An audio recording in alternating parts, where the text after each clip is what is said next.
We going, Chris? You gonna do it? Hello, everybody. Welcome to the podcast Football Tonight with Laurent Cortines and Chris Rodriguez. We are live again here on YouTube, on the AMP app, and also where you can hear this on Spotify as well, everywhere else, and of course on the Top FC News website, which seems to be down for some reason, but we're trying to work the server. I don't know, all that stuff. But what's up, Laurent? What's been going on with you?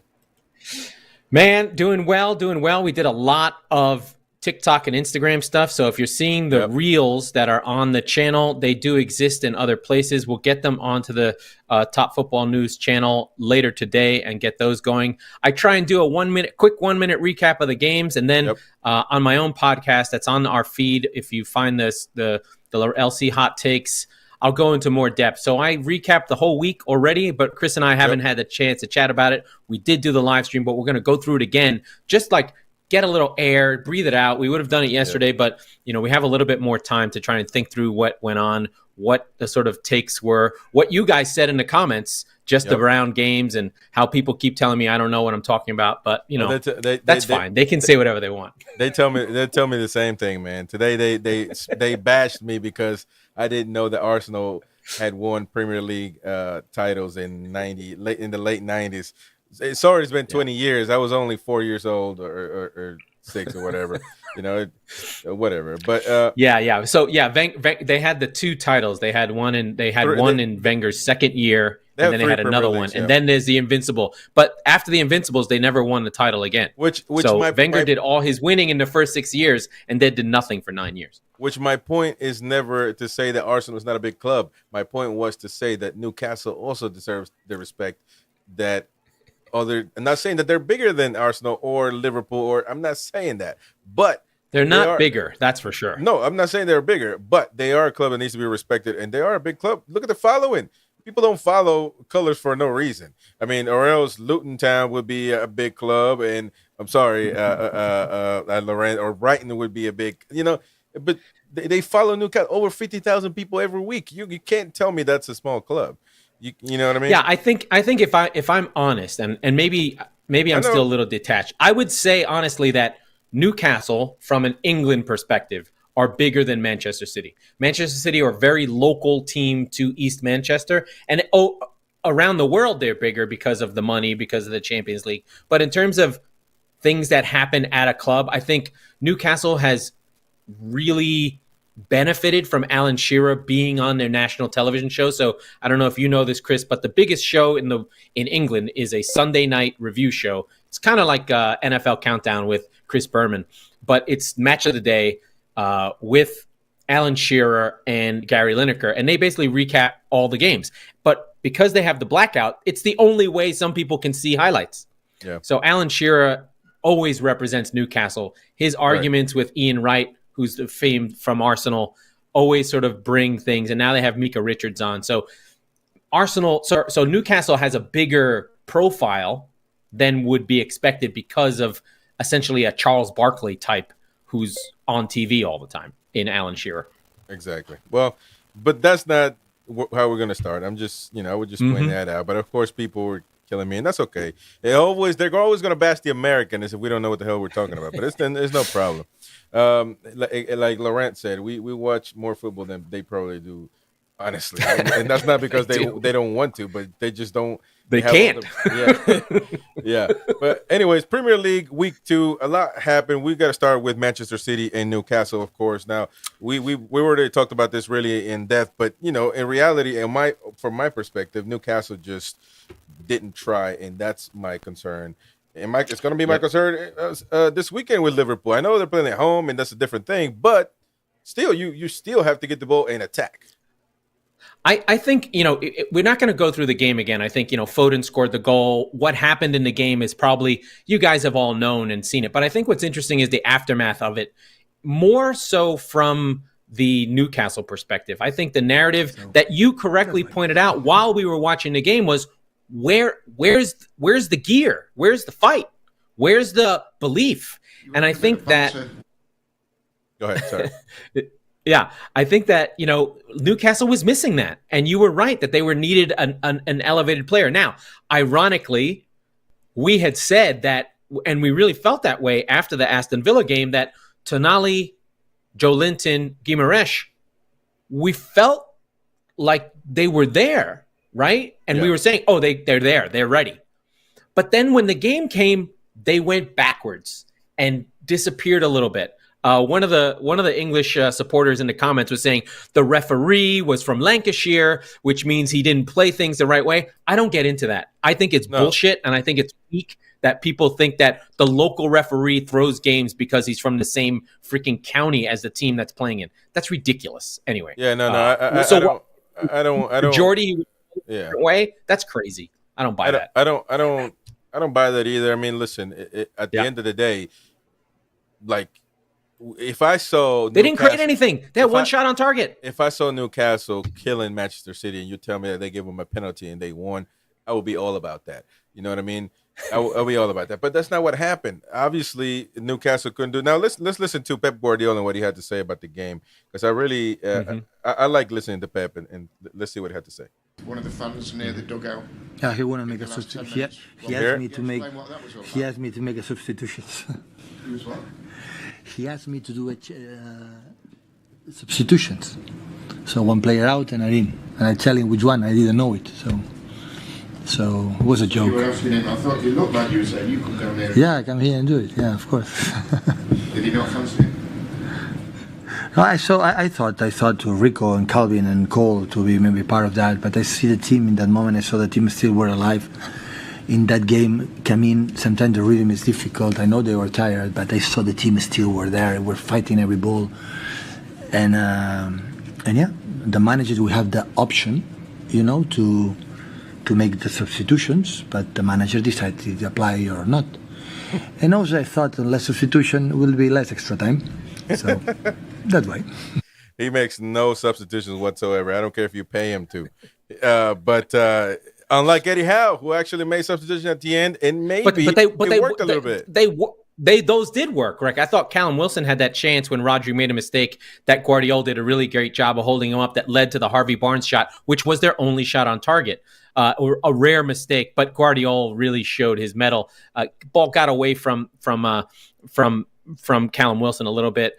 Anthony Gordon didn't do much, so he really didn't do anything. The one player that True Geordie, who's the biggest probably YouTuber in the world, who's a Newcastle fan, really hammered on Miguel Almiron, just getting to the byline and not being aggressive. Like, you're there to take people on. Like, you're on your own. The whole point of all the work they're doing is to get you in a one-on-one on the wing.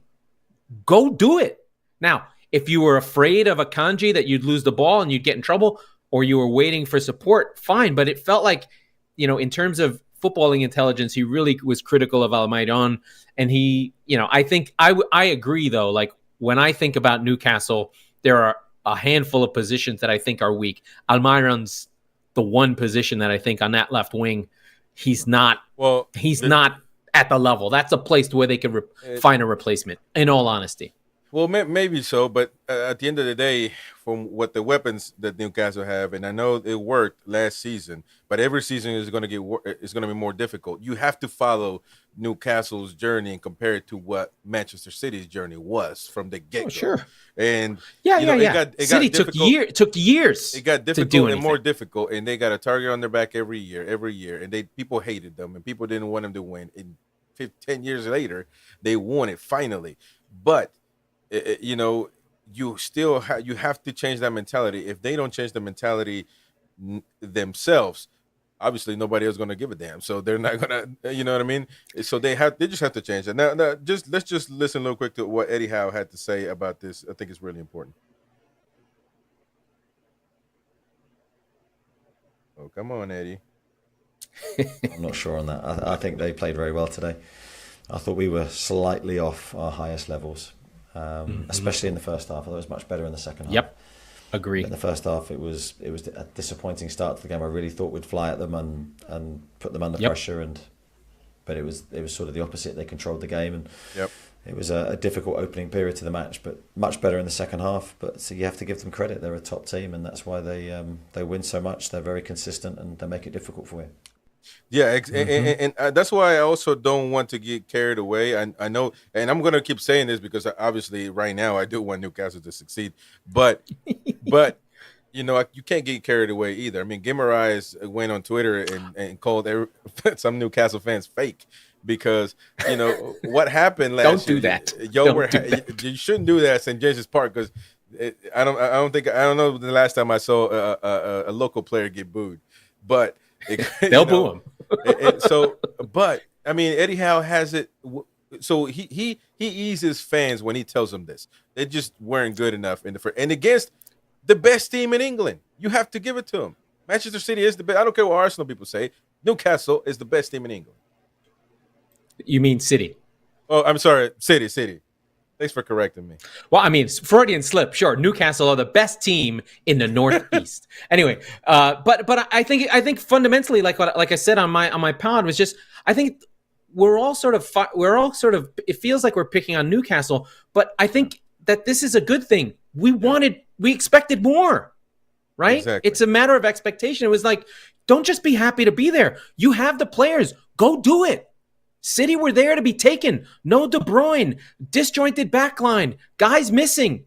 Go get them. Now, the argument is, you know, whatever, but I still think fundamentally that Newcastle played well. They were not bad by any means, and you know, but they didn't create anything. I think that's the frustrating thing is too much respect given to City. And then City, once you let City have the ball, boom, boom, boom, boom, boom, boom, you're dead. Hey, they'll just run you off the floor. There's one key to beating a good, excellent team like Manchester City, and it's just not to respect them. And you can't respect them, and that's the bottom line. And of course, Newcastle. And the other piece is there's two ways. There's two ways to do it, right? There are two teams that really have had success against. Well, three teams that have had success against them. One is Brentford last season, who roughed them up, and when they went on a break, they went at the break hard without a joke, and they were committed to it, right? They kicked it up to Tony, and Mbeumo ran on, and they went after it, right? That's one way to do it. The other way to do it is Atletico's way, a 1-1 where they literally beat up City, made the game only 50 minutes long, rolling around the ground. There was a fist fight at the end of the game. Even though City did win that game, they really damaged them. The other one is the way Liverpool do it or have done it when they were at Anfield, where it's just force. It's like Firmino is on you. When we get the ball, we play the ball and we go at you. And I think that's the piece that was missing from Newcastle. That Can we get on the ball and play? And they weren't able to do it. Like they didn't get the ball to Isaac. When the only option they had was kind of get it out wide to Almiron. Anthony Gordon was not. He lost balls. So there was just this. You felt like you wanted Tonali and Guimaraes to sort of get on the ball a little bit, pass it back and forth, sort of get around them, and they just weren't able to do it. Anyways, let's move on to the best performance. Yeah, we'll see what happens this weekend at in St. James's Park with Liverpool. What a schedule for Newcastle for sure. Personality schedule. If it's at home, I think this is a good opportunity because you know, although McAllister had that, we'll get into it. McAllister had his card rescinded, which is good. Yeah. But the back line for Liverpool is still shaky. What? No, it ain't. I don't want to see him play. What? I want. Oh, you don't want to see him play. I want Liverpool to play with the 5th division. But anyways. Yeah. But it's away from home, so at St. James's Park, you should be fine. I think this is more even than the last game because they kind of both want to play the same way. Now, a huge blow for Manchester City. Guardiola confirms that a key player is out. That a key player is out. Who is it? Wait a minute. Yeah, it's. Wait. I believe John Stones. Yeah, John Stones to mix weeks of action. What is he? What is he? Yeah, doing? this is always John Stones' problem. He'll have great runs, and he's had a great season last season, but he can never really sort of solidify himself as a defender who's always available. He just sort of plays 28 to 30 games, even though he was great last season. He just seems to find ways to get hurt at the worst time, and Pep. He'll leave you behind. Like if you're hurt, he's just like, okay, bye. No guarantee that Stones will come back in and take the role back that he had, even though he was arguably the best, most important defender they had last season. He did the most adaptation, and in the Champions League final, he was the man of the match. Aside from the Rodri goal, he was the only one playing and carrying the ball out of defense. So John Stones is a miss, but City's got depth in defense right now, which is something they've never had, but now they do. All right, so the next subject matter is obviously Manchester United versus Spurs. Is Manchester United the new Tottenham Spurs, the new Coys, the losers, the oh God. Well, actually, Roy Keane came with the hottest take. Yeah. He basically said that Man United are now Spurs. That is the biggest insult you can give in English football, to call another team essentially losers who fail to deceive. Now, I don't think it's fair to Spurs that they've gotten that label. It's not cool just because there's so many Arsenal fans, there's so many United fans, they get called Spursy. That's fine. But that narrative sticks. And for Roy Keane, the most respected of the United players, even though he's a bit of a hot take artist, the captain. He called, basically he's saying you have no heart, you're Spurs. Yeah, it's pretty blunt, pretty ruthless, pretty damning. And it sucks if you're a United fan. It has to hurt because it comes from Roy Keane, somebody that actually, supposedly loved your jersey. Now, but if you look at they need to pump the brakes on the United. United will be fine. Like the narrative, everything that happens to United is the biggest thing in the world. It's the biggest thing in world football. Well, they're the biggest club in England. They're the top 5 club in the world, top 3 sometimes. Everything will be fine. Yeah, well, they have to be okay. But the thing is that it's been, I would say, about a decade of stupidness, stupidity in Manchester United. And I know they had ups or downs. Listen to me. I get it. I'm a little dramatic, but Europa League that they lost. I'm not talking about just the recent one. Was like what, a year ago or 2 years ago. But when Ole lost to Unai Emery. Yeah, but just the Europa League to begin with, for Manchester United fans, it's not enough. It's not enough. They're used to a different type of thing. And I get that. It's kind of like Liverpool. To me, if Liverpool is not fighting for the Champions League, I think it's a disgrace.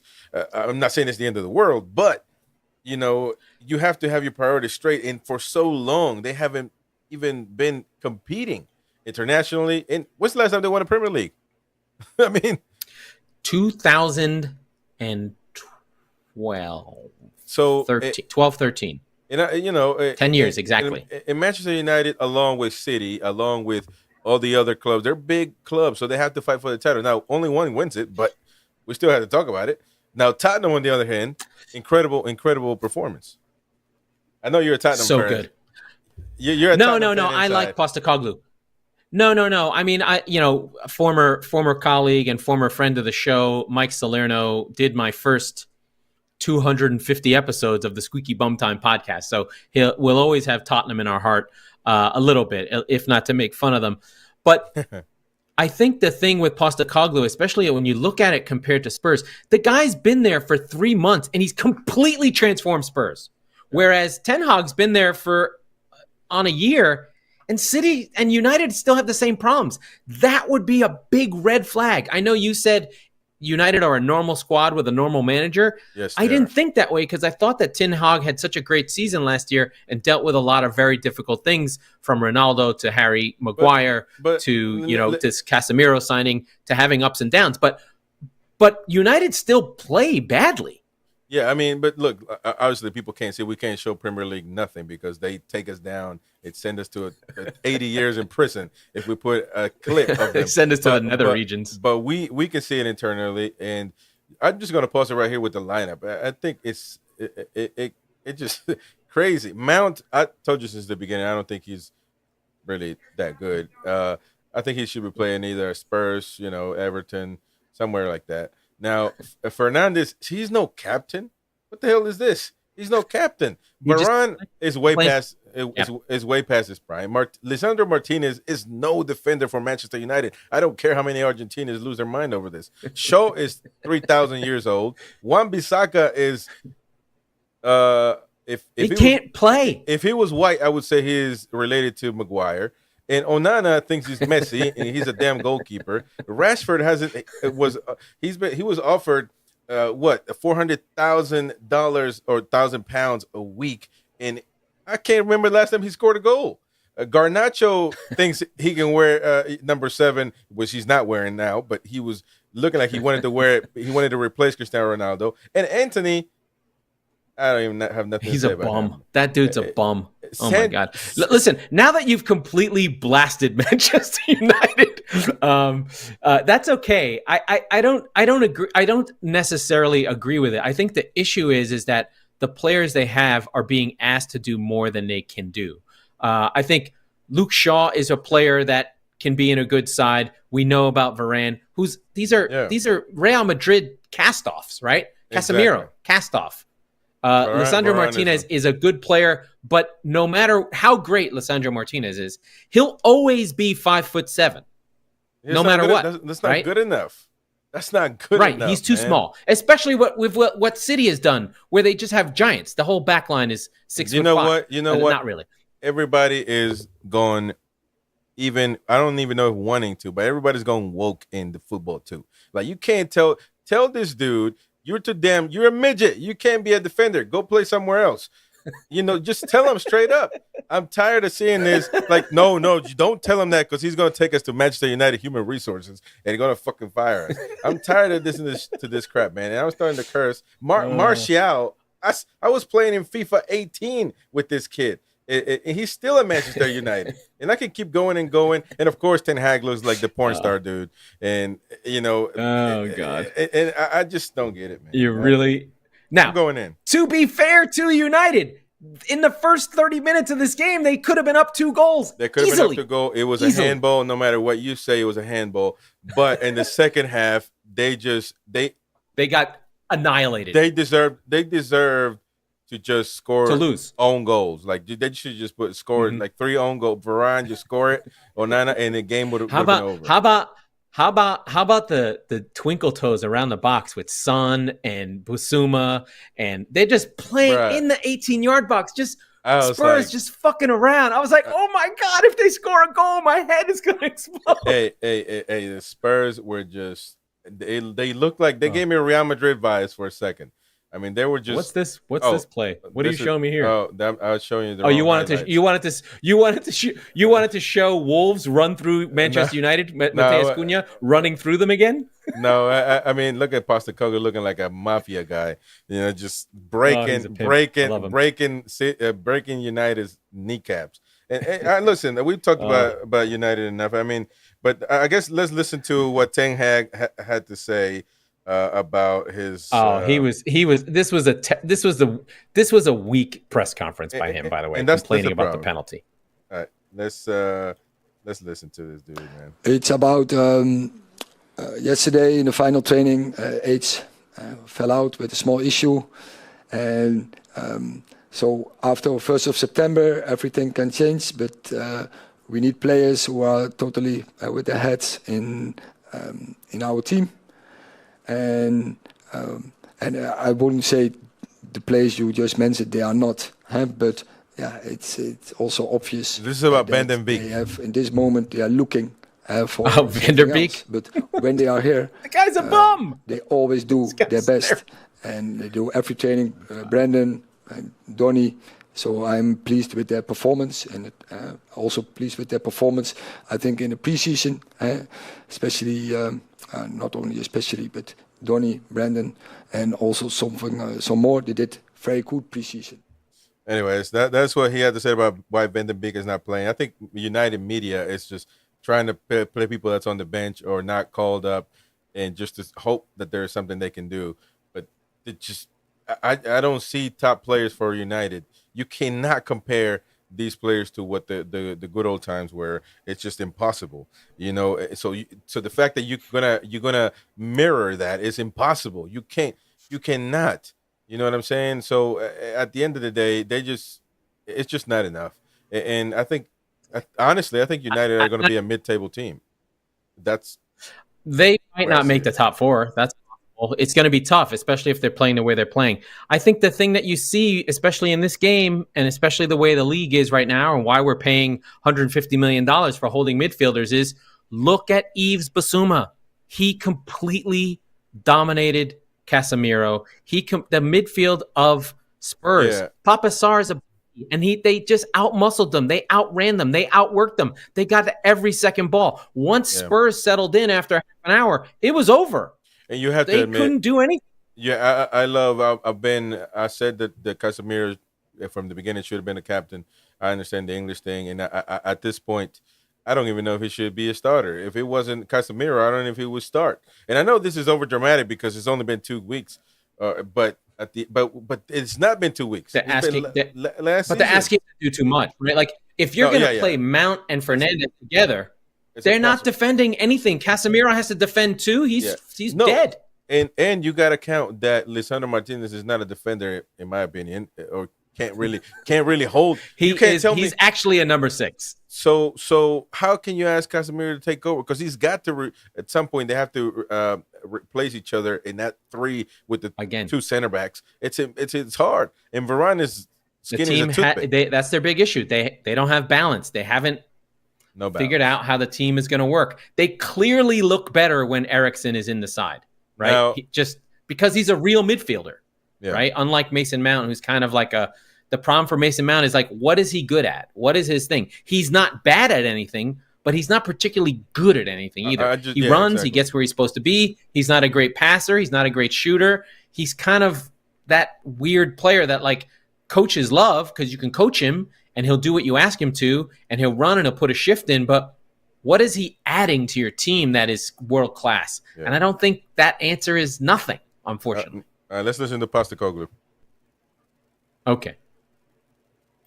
If it ever loads, which Postecoglou has been doing, just the past few matches. I know the first match, it wasn't all flowers and roses, but I think that it's going to be really interesting. I mean, the way I think the Brazilian guy, what's his name, Richarlison, I think he could replace Kane to a certain extent. However, they don't have the same attitude, so him not getting the opportunities, he gets upset.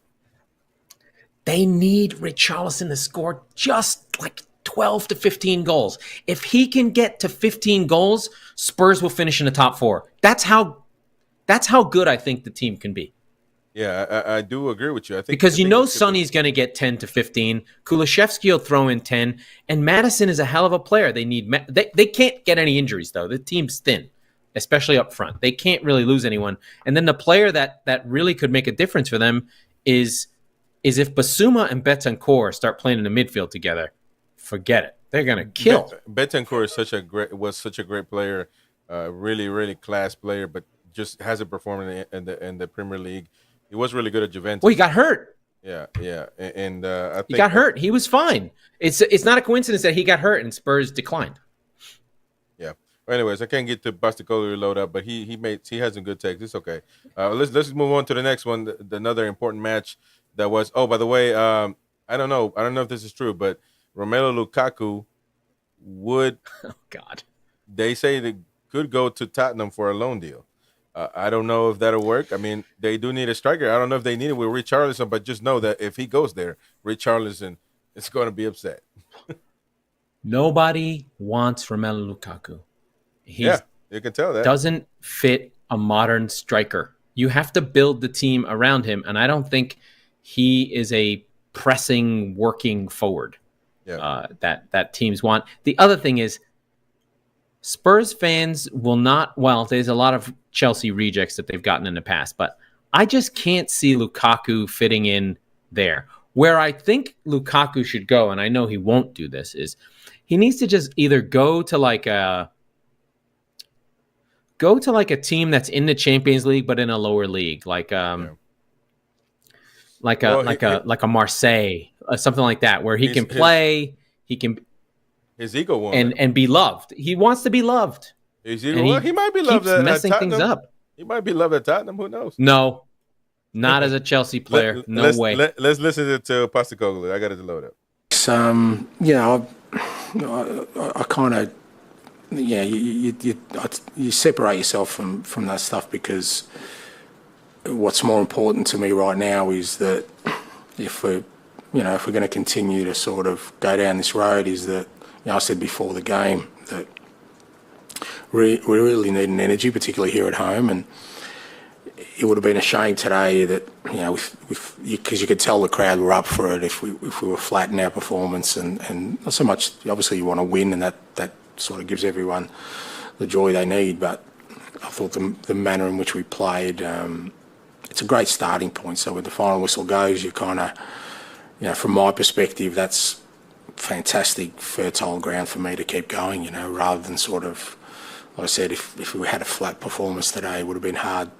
We would have had to work hard. But at the same time now, that kind of, leaves a fairly decent benchmark that we've got to match now, because that's the expectation that we go out there, and because we did it against a very good team today, we do that on a weekly basis. Wow, Postecoglou giving some good takes, man, keeping his feet on the ground and kind of warning his players. If we would have came out, flat-footed today, I would have messed you guys up in the locker room more than likely. So he was he's great. But news for Manchester United, of course, is has been talked about yesterday. Mason Greenwood released by United. Finally, they made their marketing decision, which actually I personally agree. I don't think he should be playing for Manchester United. I think he should get another shot somewhere else, but not at United, even though they suck right now. But eventually they still have – I mean, that's the truth. But they still have a brand to protect. They got too many players. And too many followers and too much influence. So we'll see what happens. We'll see where he can go. He can actually go to Saudi Arabia with Al Ettifaq. Liverpool Ettifaq is loading over there with now Greenwood, or actually Mourinho might want him in Turkey. We'll see what happens. I'm serious. And James Maddison. Mourinho's in Roma. Excuse me. Yeah. You're right. Yeah. Sorry. And James Maddison. It looks like Roma. Yeah. It looks like. By the way, James Maddison gives injury update after Tottenham vice captain seen leaving stadium on crutches. They say they issued James Maddison issued a positive injury update after being spotted on crutches. Let's see what happened. My guys, I hate when articles put 1,000 titles and they just don't tell you what the heck they want to say. But did you tell me about the? It was just precautionary. Oh, go ahead. It was just a scare, basically. So, all right, go ahead. What's happening? Yeah, no, I just wanted to make sure we touched on Arsenal because they were the Monday game. Yes. It's the one thing that we didn't have in our rundown. Yeah. Just about Arsenal, how they played, what they did, the kind of match that it was. I thought it was the narrative on the game is that it was a champion's performance in that we played badly. No, it wasn't. We were in trouble. We defended. We were down a man, and we were strong. Yeah, champion's performance in that you had to grind out a win. But Selhurst Park, super duper tough. I didn't think they played particularly well, especially in the first half. I love Ibrahim Eze. I love Crystal Palace, especially the ground. I love how hard it is.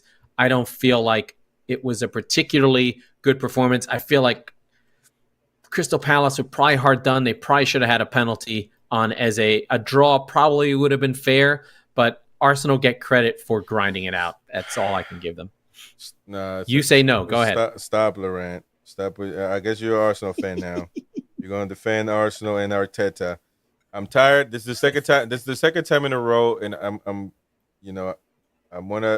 tired of Arteta is the next Mourinho. So I want people to stop comparing him to Pep Guardiola and saying that he learned under Whoa. Back up. He's not the next Mourinho. Mourinho is one of the great coaches ever. Period. But then he's just getting old now. In the tactics of we're talking about tactics. They say that he learned from Pep Guardiola and he's going to be the next king of football and everything else. That's a bunch of crap. Not what we're seeing right now. Arsenal is fine. They got their win, but Crystal Palace made them hurt and made them sweat for it. And that's the second time Arsenal actually steps back. Puts down 2 or 3 gears down, and they have to stop doing that. I don't understand why you can't just dominate. You know what I mean? Just if you can do it, dominate, and not for the sake of us watching beautiful football. Because your ass was sweating pretty hard at the end of the game on this one. So twas. They got a lucky call. I think it was a penalty on Eze, but that's just me. And that happened, of course, with Nottingham Forest. 2 clubs that are not going to be in the top 4. So I want to see what happens with, people are going to say, of course, against Manchester City, against Liverpool, against Chelsea, it's going to be different. It's going to be, I get all that. But what are you showing right now. You know what I mean? I think the issue with Arsenal is that last season was very much ahead of schedule.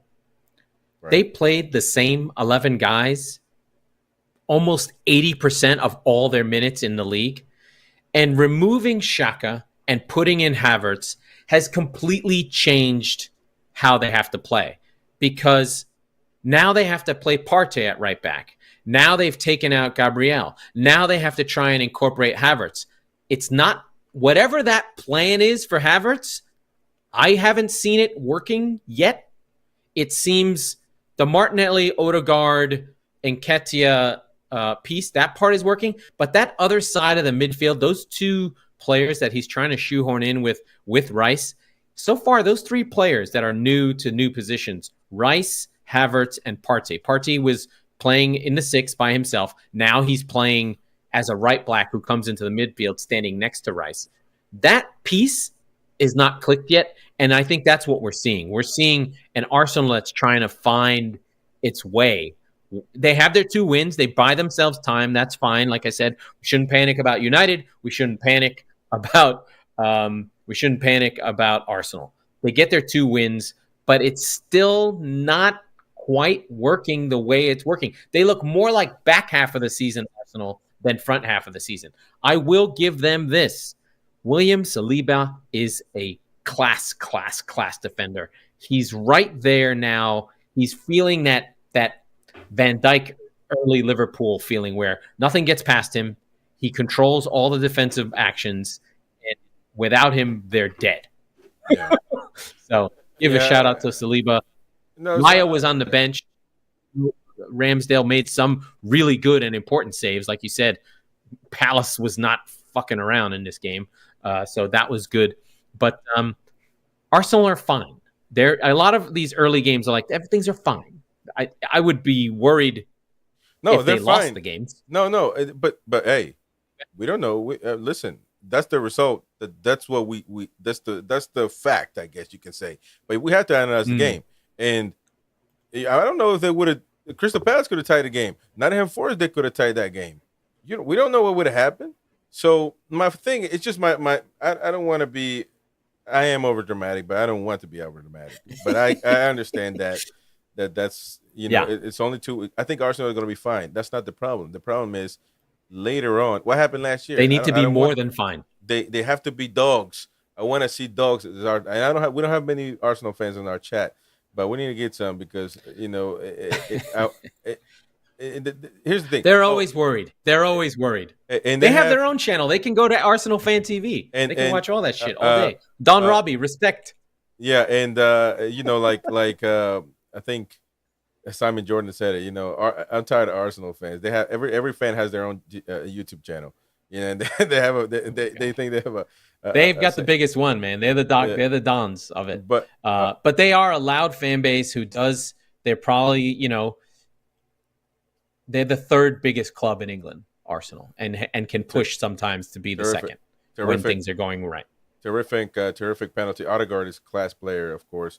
And they have him. That was they got their goal. It was well crafted. A pick from Partey when Nketiah turned around and got knocked down. It was a penalty all day, twice a day, twice on Sunday. And Odegaard, I love Odegaard. Odegaard should be on that's the one player I want on City. Yeah. He's so much a City player. He's got all the Cityness. He would just be fantastic. He'd slot right in there to take over for everyone. But he's the captain. So the next one, Chelsea West Ham United. That was a great match, of course, for West Ham United. Chelsea. Come on, you Irons! Chelsea are. They don't know what a budget is. They've just been spending crazy, and I get it. Now we did a poll in the community for our channel. Is Chelsea spending too much money? And people voted. I'll just double check. But at the time, people voted. They said yes, they're spending way too much money, and that's people say that. But at the end of the day, that's the owner's money. I don't give a damn. He's not complaining, so I don't understand why. The thing that's so weird is so they spent all this money. They don't even have Mbappe. Just spend $200 on Mbappe. What are you doing? They could have easily done it. They spent $1 billion on players, and they got $250 million in value. Do you know what I mean? Like, where is the money? You look at the squad and you're like, who? Fernandez? Maybe? I mean, all these guys, it's all potential. Like, what do you do? It's not a stock. These aren't startups that are going to explode in value. Most startups fail. If you think of the players as stocks, the way that Bowley has been, and giving these 8-year contracts to amortize all the costs, I don't care about that. But they're literally buying players on what they could be when you spend that kind of money for what a player is. And right now, what is Chelsea is not good enough. They went from this amazing performance against Liverpool at home to a meh performance against West Ham. And listen, they missed a penalty. They could have beat West Ham. Don't get me wrong. West Ham get wins under Moyes by fucking around a little bit. But what I said on my show was, and you can go watch it, please, Squeaky Bum Time, it's on the channel here, is this was a game of a collective unit with heart that have played together over years and have a trophy, have a European trophy in their cupboard, versus a team of guys that are on the third week of playing together versus the third year of playing together. And the togetherness of West Ham to fight for the cause. Once they smelled that they could get something out of the game, they gave everything. They punched Chelsea in the mouth, and if they got up, they spit out the blood and threw a left hand. They did not care who was playing. Paqueta shithoused his way towards the end of this game. He danced. He rolled around on the ground. He did backflips. He was in the corner with 5 minutes to go. This was a team that did not deserve to win, winning 3-1 and not apologizing for who they are. I loved it. I loved Mikel Antonio. I loved Souček. I loved Aguerd. I loved all of it. And they were down a man for a half hour. And so, but now, yeah, Chelsea, I think also Chelsea will be fine. They just have to find out, the spending is a different conversation. Now, they have good enough players to finish top 4 and compete. They're young. It's inconsistency. Yeah. Up and down. This is a young team. This is what happens. Now, Caicedo, of course, but it's not the first player to debut. Got the red. Not the first player to debut like that. Lionel Messi, so debuted like that, back in the day. But, I mean, he has a lot of expectations on his shoulders, and he's going to have to deliver because it is the way it is. If he doesn't, at the end of this season, they will kill him, and that's the bottom line. You know what I mean? So leave. I do. I can't wait to talk about where he came from, though, because my guys, my flying destructive seagulls of the world. What do you think? What do you think of Paqueta and his situation with the Premier League investigating him for betting? I think it's really difficult. Yeah, I think it's really difficult for this league because we have seen it now. First with Kieran Trippier, now with Ivan Toney. Trippier got 3 months. Toney's getting 6 months. It all depends on the scale of the betting. If it's massive amounts or massive numbers of infractions, he could miss 3 months. But they may not come down with the decision for 6 months. So it puts him up in the air, and it makes you, if you were iffy on doing a transfer for him, you just back away. And so the problems, West Ham keeps him. They're fine. City have already moved on. We've got Doku. We're gone. We're like, okay, fine, bye. City has a backup plan to the backup plan to the backup plan. So they're gone already. David Moyes had something to say when he asked about him. Let's listen to him. I love David Moyes. Issues going on off the pitch. Step up, score that penalty. I just wonder how he handled it. What do you think of the performance? I thought 65,000 people stood to their feet and applauded him the whole game because of what he'd done. He's so smart. Went the whole way, played as well as MD, showed character, never hid away from the ball ever, continued to take the ball, and his performance was very, very good, especially in the second half. It's not a big weight off his shoulders. It was just a terrific performance by him. Scores a penalty in the last minute or two. He played really, really well, and he's a very good player. So nothing else I can add to it, really. Yeah, really, really smart answer by Moyes. He's not going to give the media what they want to hear. He's gonna take care of his player. Now, whatever happens, it is what it is. But I think, in my opinion, just to finish this off, listen, I don't care about betting. I mean, I don't know how betting on another sport could affect. I mean, I know the influence that a player might have, my influence. It's a lot of things. But just to finish off, if I'm a top footballer and you're paying me a lot of money, if that's one of your conditions, I'm probably going to comply. You know what I mean? It is what it is. Yeah. You know, It's weird. It's weird how much betting is going on in England. It's weird that the players have to follow by these rules. I think the issue is that, you know, it can compromise the game, even if you don't mean to, right? It's the sort of idea that it's in your head that you might bet against your own team. It's just bad. Just avoid it. So it's dumb that he bet, but whatever. Paquetá was man of the match, especially the last 25 to half hour. He did kill the game. And he's getting better. I think it's tough to see the value of players when you play the way West Ham do. They're just never on the ball. And when they're on the ball, it's 1, 2, 3. Is it on goal? Is it in Antonio's hands? Is it Bowen on the end? But between, like, if I were West Ham, I would be playing Fornals and Paquetá together and play less of Souček, but that's just never going to be Moyes. Moyes is going to play Souček no matter what. Yeah. And now James Ward-Prowse is going to be in there. By the way, James Ward-Prowse lived up to the billing, lived up to the money immediately. The crosses he put in were just over the moon fantastic. Yeah. He's such a good crosser of the ball. If you didn't pay attention to him at Southampton, I feel sorry for you. He's the best crosser and set piece taker in England's Premier League history. Better than Beckham. He's that good. Puts it on people's heads. Now, well, damn. I can't move on if you said better than Beckham. But I'm gonna try to move on. I'm gonna try to move on. Let's move on to the Reds, the Red Devils playing at Anfield. Liverpool taking care of business against Bournemouth. Now, Liverpool. Not a lot of people talking about. They're not the Red Devils. The Red Devils are United. They're the Reds. I'm sorry, they're the Reds. Whatever. Now I'm gonna get bashed now again. But and Manchester United just the red little demons now. They're not devils anymore. But the Reds, little baby demons. So of Anfield, yes. So I mean, not a lot of people talking about Liverpool, but Liverpool again, week 2, but they're taking care of business. You know, against the Chelsea, you have to take that game in consideration. A sort of derby, you can say. They played well. They got the win. Two big clubs, but Bournemouth, you play against a big team, so you take care of business. Tough win, but you take care of business. And against a small team at home, you take care of business as well. So, I think the thing with Liverpool, the narrative is going to be this for them. No one doubts them going forward. They're going to be fantastic. Like, they have the best front 5, front 6 in the world consistently. They're fantastic. For the people in our private chat, you will not believe Laurent just talked good about Liverpool. I hate them, and I want it to burn down. Yeah. But I'm just saying that I have to be objective. That group will score. They may score 100 goals.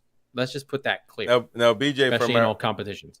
BJ from our chat says still need to figure out the midfield. It was scary. It was scary at points, and he also says he's shocked that you're, talking good about Liverpool. And this I'm telling you, man, Liverpool. Well, in broadcast, I'm being objective and fair. In a chat, I want to take a giant dump on them because I want them to die in a fire, and I hate them.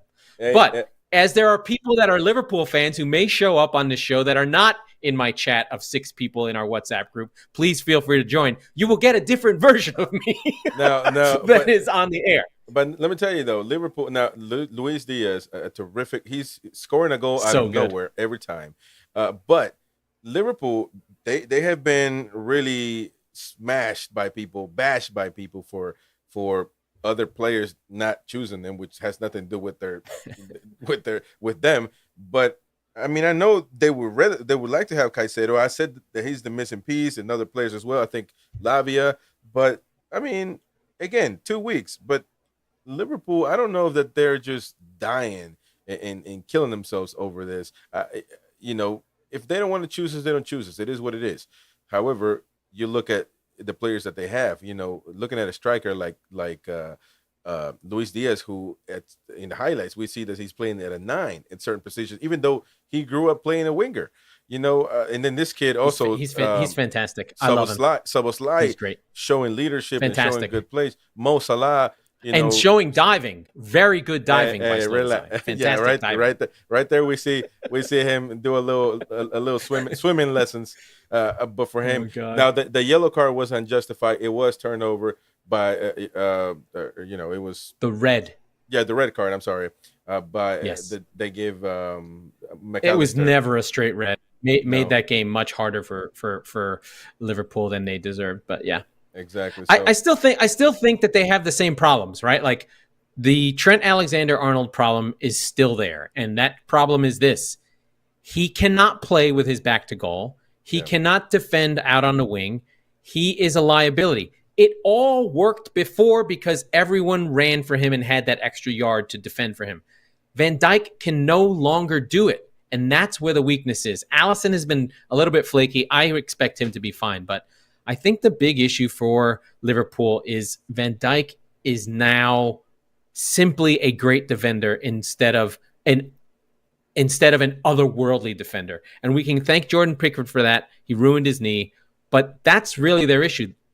They still feel weak at the back or not properly defending, even though they have had seasons. But when they were at their best, they gave up like 25 goals. They only gave up 25 goals a season or 27 goals a season. Now you couldn't even think of a clean sheet. Like, when do they get clean sheets? Liverpool don't get clean sheets anymore. They're up near 45, 50 goals a year. And if they give up 50 goals, they're going to have to score 120 to win the league. So I think that's really the issue for Liverpool, is that defense, is just how do they get the balance right that allows Alexander-Arnold to do the thing he needs to do to make that offense work, because it works better than, any offense in the league. Like I said, they're fantastic. I mean, last season, like I said, 47 goals against. That was the most in the top 8, top 7. That's a lot. You can't give up 47 goals. It's just too much. You want to get down into the 30s, and when you're really a great team, down into the 20s of goals given up. Less than a goal per game in the league is the sweet spot to win the division. And and Liverpool are just really edging into the 40s now, 45. When you get up into 50, you can't win a division. No team has won the Premier League giving up 50 goals ever. It's never happened. All right, let's listen to from Germany. I watch a lot of Bundesliga. I know him. And this is about Endo. Oh, Endo. Yeah, so he's a good player. Is at Stuttgart. I liked him pretty much from the start. When he started playing there, the little problem with this, I think it's like if you want a little bit of late bloomer, and usually for us, for the way our owners see it, he was already too old when he joined Stuttgart. But I obviously have a different view on that, and I said always liked him. There's no chance that anybody would give him 30 years when you see him. Like, oh my God, is he allowed to drive a car? So, but on the pitch, obviously, he turns into a real monster. He wants to win balls. He wants to fight. These kind of things. Plus, he's able to play football. And the last week was obviously a tricky one, no doubt about that. But that's when you have a problem. You can stick to the problem, or you find a solution. I'm more than happy to have the solution. Anyways, that was Jurgen Klopp about Endo, and he's a good player, and we'll see how he does at Liverpool. They have to still add some pieces to. Yeah, his numbers are really good. He profiles to be a really, really good player. In the top 5 percentile of clearances, good in the air, really just a class defender. And I think, what we find with sometimes these late blooming players, like he didn't leave Japan until he's 24, didn't make it to the Bundesliga until he was 27 years old. So this is really, in terms of high level football, these are only his first few years. Now, does he have a lot in his legs? Is he going to be a player that lasts in Liverpool until he's, is he going to get 7 seasons? No, but he'll play for 2 seasons or a season until they find that next that next number 6. Maybe Caicedo flops. Maybe they'll go back in for him because something happens they fire Pochettino and the whole thing's a mess. I mean, I don't put anything past Chelsea. Anything could happen. Now, John, your beloved John Santana is saying, is your podcast backed by Saudi oil money? You don't have to bring that negativity. Yes. But kind of. Yes, because, it is. We got. Actually, I would love it. I'm unemployed. I would love it if they paid for our show. How much do we need, Chris? What do we need? $100,000 between us? We'll be all right. Maybe 200. They spend we over. Can take 100 grand each. The amount of money they gave Neymar. It's incredible. Private plane, private house, salary for 50 people. Wait, stop the camera. Let's record this. Dear PIF in Saudi Arabia, if you pay us $150,000 to do this podcast on a yearly basis, we will defend Newcastle United and everything that you do in your league all season long. I can be bought. Okay, thank you. Well, there we go, John Santana. So keep on commenting, keep on giving us a thumbs up. Listen, and keep supporting, keep hating, keep talking about us. hate hard. We love it. I can't believe John said that because they're this far from being on a camel themselves. So, he's a Manchester United fan. He knows what I'm talking about. But anyways.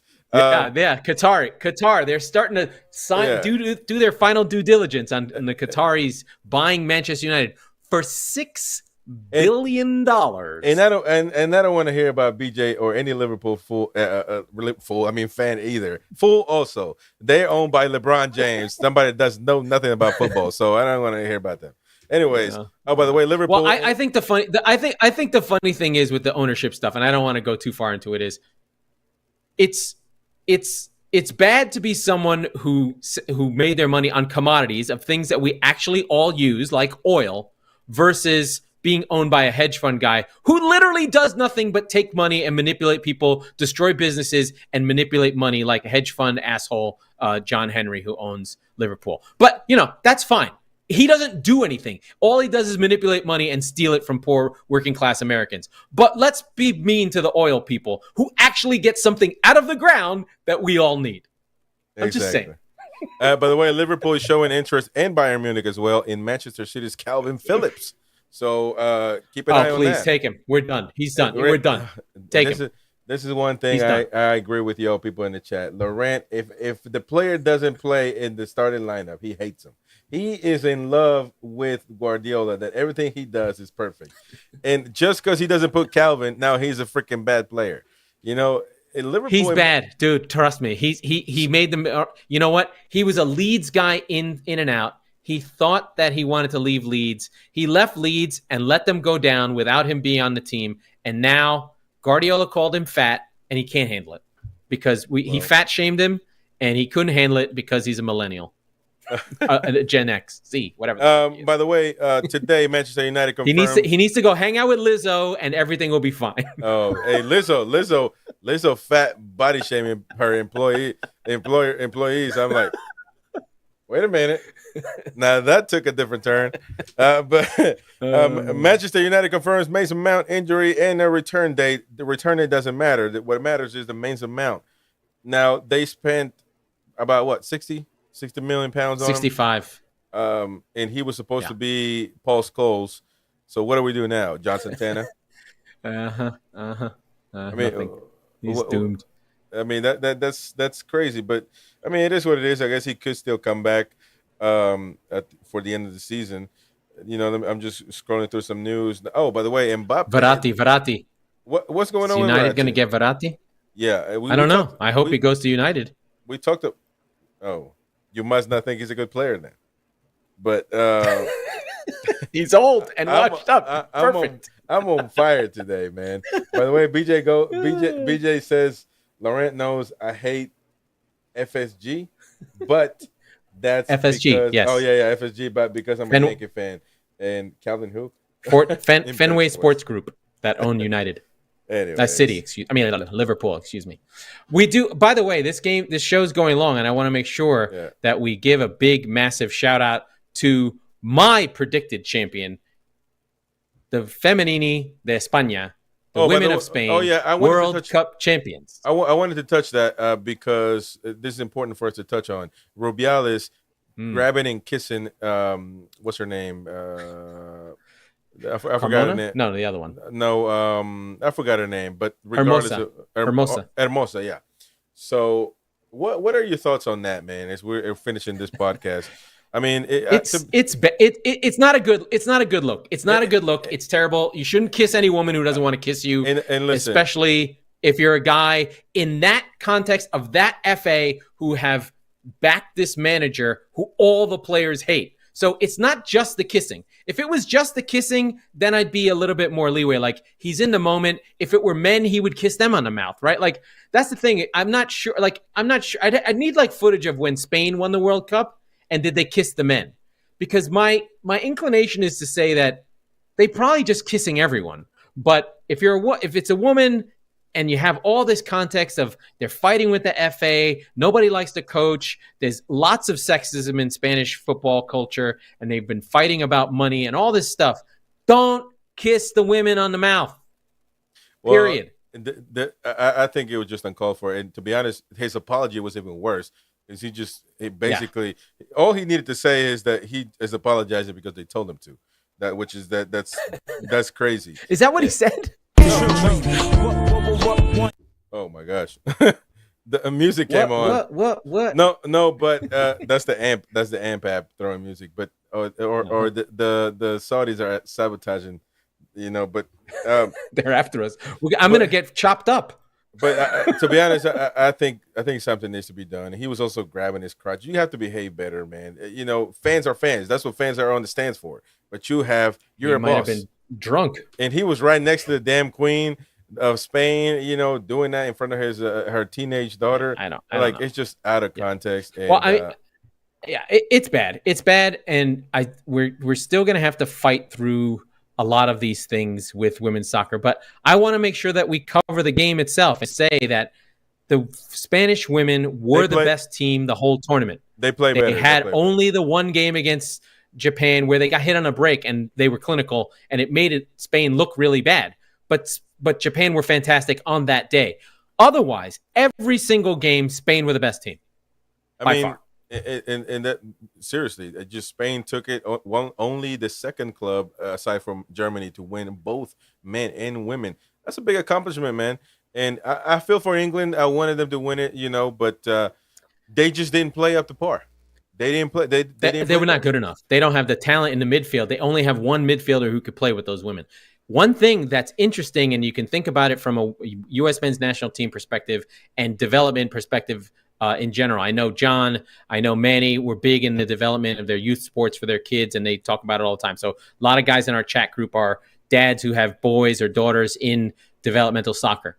The Spanish national team are the current champions of U17, U19, U21, and Women's World Cup. They're at all major levels. Maybe I have the U's wrong, but at all major levels, they are the concurrent champion. That's to show that they committed to the development of their youth leagues and said, we're going to play the same way at every level and be able to move players up and down through the system. It matters when you win at the youth level, especially in women's football where, there's a smaller pool for those European nations and those women do come through and take over. And to finish off, let's just say that actually, just to your point, Spain actually went from $3 million a year to almost $30 million a year in investing on these team. So maybe other countries need to do the same thing and just invest in their women's soccer. But that's the thing that's so frustrating.